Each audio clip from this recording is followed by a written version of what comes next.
अब एक बात सावधानी से सुनिएगा। शायद शिव महापुराण के माध्यम से अभी तक ये बात सामने नहीं आई, पर शिव पंचायत कथा में आ रही है। तो सावधानी से सुनना। एक प्रश्न हमारे भीतर खड़ा होता है, जब हम सूर्य नारायण भगवान को अर्घ देते हैं, जल चढ़ाते हैं, तो वो जल पृथ्वी पर जब गिरता है तो उसके छींटे हमारे शरीर पर लगते हैं। क्या वो ठीक है? क्या वो श्रेष्ठ है? तो शिव महापुराण की कथा कहती है, जब हम सूर्य को अर्घ देते हैं, सूर्य को जल चढ़ाते हैं, वो पानी जब पृथ्वी पर गिरता है, उसके छींटे हमारे शरीर पर लगते हैं, तो वो श्रेष्ठता का भाव निर्मित करते हैं। वो गलत नहीं हो सकता। कारण अब वो भी समझ लीजिए।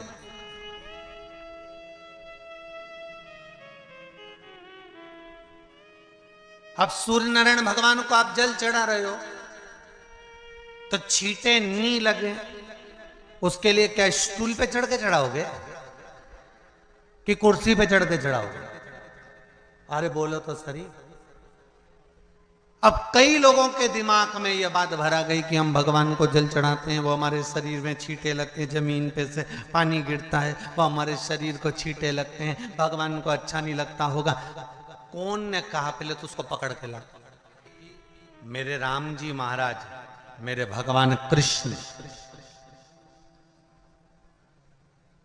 बड़े बड़े संत, साधु, सन्यासी, तपस्वी, साधक, उपासक जितने भी हुए, जिन्होंने सूर्य की आराधना करी, इन्होंने टेबल पे चढ़कर या कुर्सी पे चढ़कर जल नहीं चढ़ाया, इन्होंने पृथ्वी पर खड़े होकर ही, क्योंकि पृथ्वी तत्व के देव हैं शिव। जब हम मृत्यु लोक पर खड़े होकर, पृथ्वी पर खड़े होकर भगवान शंकर का भाग पृथ्वी तत्व को धारण कर कर जल को हाथ में लेकर जब समर्पित करते हैं, और जो जल नीचे गिरता है वो शरीर पर अगर लगता है तो हमको उसका आशीर्वाद ही प्राप्त होता है, दोष नहीं लगता। पर लोगों ने इसको विपरीत कर दिया। कि कौन ने विपरीत करा? कई लोगों ने इसको विपरीत कर दिया। कौन ने विपरीत करा? तो जो दूसरे धर्म के लोग होते हैं, जिनको हिंदू धर्म से नफरत होती है, और जो हिंदू धर्म की पूजन, सेवा, अर्चना को समाप्त करना चाहते हैं, वो धीरे धीरे धीरे धीरे कहने लगे कि सूर्य को जल चढ़ाओगे तो शरीर में लगेगा, शरीर में लगेगा तो दोष लगेगा। इसको कह कहकर घर घर में सूर्य को जल चढ़ाना लोगों ने बंद कर दिया कि आप जल चढ़ाएंगे तो दोष लगेगा, शरीर पे छींटा लगेगा, शरीर को ऐसा लगेगा। ये दोष नहीं है। कितनी सुंदर बात है महाराज। सूर्य नारायण भगवान को जब जल चढ़ाया जाता है, हाथ सिर से 8 इंच की दूरी पर होना चाहिए। जम के बोलिए, सिर से कितना ऊंचा होना चाहिए? 8 इंच ऊपर अपना हाथ होना चाहिए मस्तक से सूर्य को जल चढ़ाते समय। और न चांदी का, न स्टील का, न लोहे का, न प्लास्टिक का, न कांच का, न सोने का कोई बर्तन, न कांसे का, न एल्युमिनियम का, न पीतल का, केवल एक पात्र होना चाहिए, वो है तांबे का। काय का पात्र होना चाहिए? तांबे का पात्र। और सूर्य नारायण भगवान को जब 8 इंच ऊपर तुम्हारा हस्त है, और जब हम सूर्य को जल चढ़ा रहे हैं, कैसे जल चढ़ाना है वो भी समझ लीजिए। अगर कोई कैंसर का मरीज है, जिसके चेस्ट में कैंसर आ गया हो, लेफ्ट में, राइट में कहीं पर कैंसर आ गया हो, या कोई गठान आ गई हो, तो महाराज आप जल चढ़ाते समय उस जल की धार को सूर्य भगवान को जब चढ़ा रहे हो, तो धार आपकी गठान की ओर जाना चाहिए, जिससे सूर्य की किरण उस जल में से आपके उस स्थान पर पड़े, उस जगह पर पड़े जहां पर गठान है। महाराज आप लगातार जल तो चढ़ाना चालू करो, अच्छे अच्छे डॉक्टर फेल हो जाएंगे और कह देंगे गठन ठीक हो गई। आपका लीवर और किडनी गड़बड़ कर रहा है, आप प्रतिदिन आपका स्वास्थ्य गड़बड़ रहता है, आप प्रतिदिन ये ज्योतिष शास्त्र के अंतर्गत, रत्न शास्त्र के अंतर्गत, ये रत्न शास्त्र, ज्योतिष शास्त्र, रंग शास्त्र जो हमारे यहाँ है, रंगों के हिसाब से ये जितने रत्न होते हैं, माणिक हुआ, सोन, मोती हुआ, नीलम हुआ, मूंगा हुआ, पुखराज हुआ, ये क्यों कहते हैं ये पीला है, ये सफेद है, ये नीला है, ये लाल है, इसको शरीर में क्यों पहनाते हैं? उसका कारण होता है कि जब शरीर में पहनते हैं सूर्य की किरण उसमें पड़ती है, हमारे शरीर पर वो कलर का इफेक्ट पड़ता है, उस कलर को शरीर पर लगता है, और शरीर पर लगता है तो हमारा शरीर धीरे धीरे, हमारी जो इंद्रियां हैं वो सही होने लगती हैं, काम सही होने लगता है। तो आप कहते हो ना साहब, मैं कौन सा नक पहनूं, मैं कौन सा मोती पहनूं, मैं कौन सा पुखराज पहनूं, मैं कौन सा नीलम पहनूं, वो ज्योतिष शास्त्र के अंतर्गत, रत्न शास्त्र के अंतर्गत जितने रत्न हम पहनते हैं ये केवल उस किरण के लिए ही तो पहनते हैं कि जो सूर्य की किरण मिले, उस किरण का प्रभाव हमारे शरीर पर पड़े। तो इन सबसे अच्छा है कि सुबह शंकर भगवान का नाम लो, तांबा का लोटा में जल भरो, 8 इंच ऊपर सिर से हाथ होना चाहिए, और सूर्य नारायण भगवान का दर्शन साधारण नहीं, जो जल तुम चढ़ा रहे हो वो जल की जो धार आ रही है उसमें सूर्य का दर्शन होना चाहिए, तो कैंसर की बीमारी कभी नहीं हो सकती।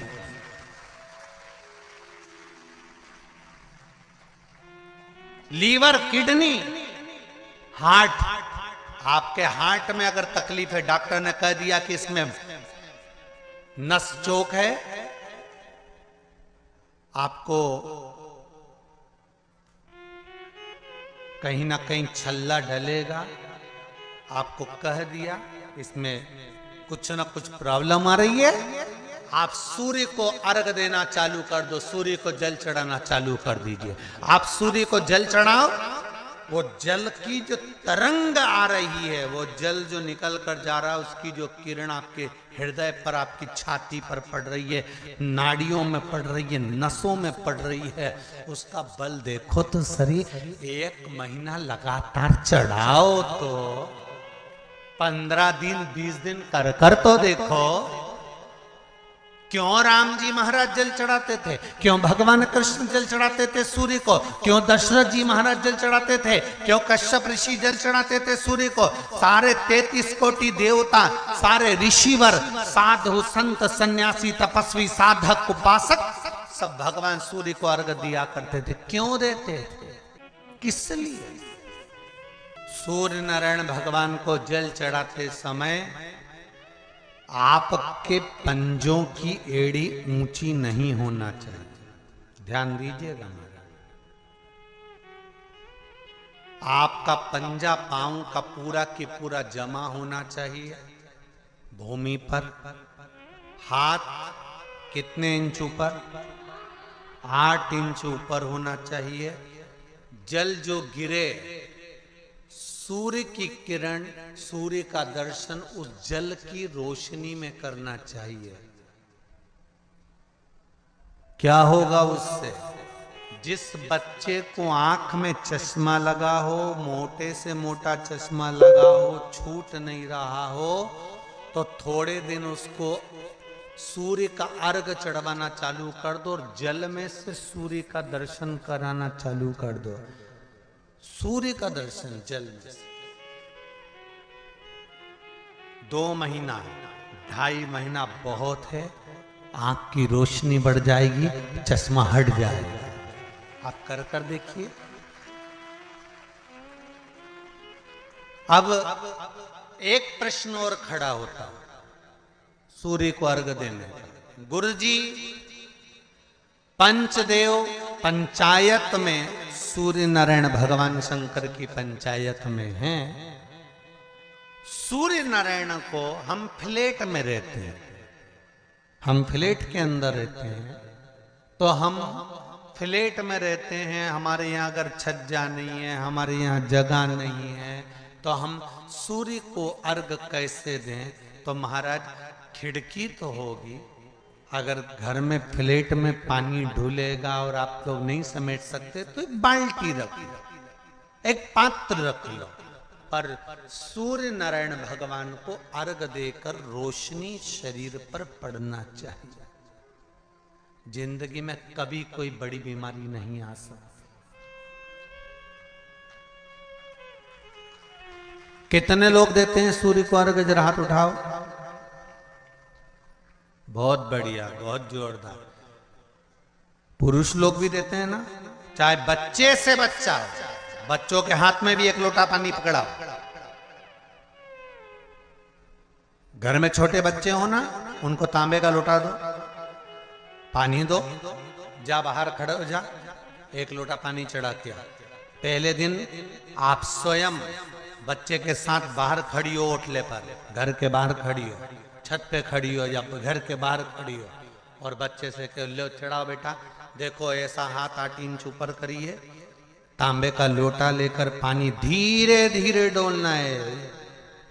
जैसे वो स्लो मोशन के सीन नहीं होते नाटक में, ये एकदम धीरे धीरे धीरे, बस नहीं तो मालूम पड़े छोरा छोरी एक साथ उंडेल के अंदर नहीं। जल चढ़ाते समय उस पानी में से सूर्य की किरण पड़ना चाहिए, सूर्य की किरण। एक बात और कहना चाहूंगा, अगर आप लोग स्वीकार करेंगे तो, अगर कहीं आपको लगता हो कि बच्चा पढ़ने में कमजोर है, विद्या में कमजोर है, रिजल्ट अच्छा नहीं आ रहा, पढ़ने में कमजोर है, वो पढ़े, अपनी जगह पढ़े, वो कार्य करे अपनी जगह करे, मेहनत करे अपनी जगह करे। बच्चों को कह दो कि कुछ समय के लिए सूर्य को अर्घ देना चालू कर। सूर्य की किरण जहां पर ब्राह्मण या हिंदू धर्म का व्यक्ति मस्तक पर तिलक लगाता है, भुकुटियों के बीच में उस सूर्य की किरण इस भुकुटी के बीच पड़ना चाहिए, परंतु पानी कम से कम ना करते हुए स्लो मोशन में धीरे धीरे गिरना चाहिए, एकदम धीरे धीरे। तो यहाँ एक रेखा सूर्य की किरण से पड़ती है,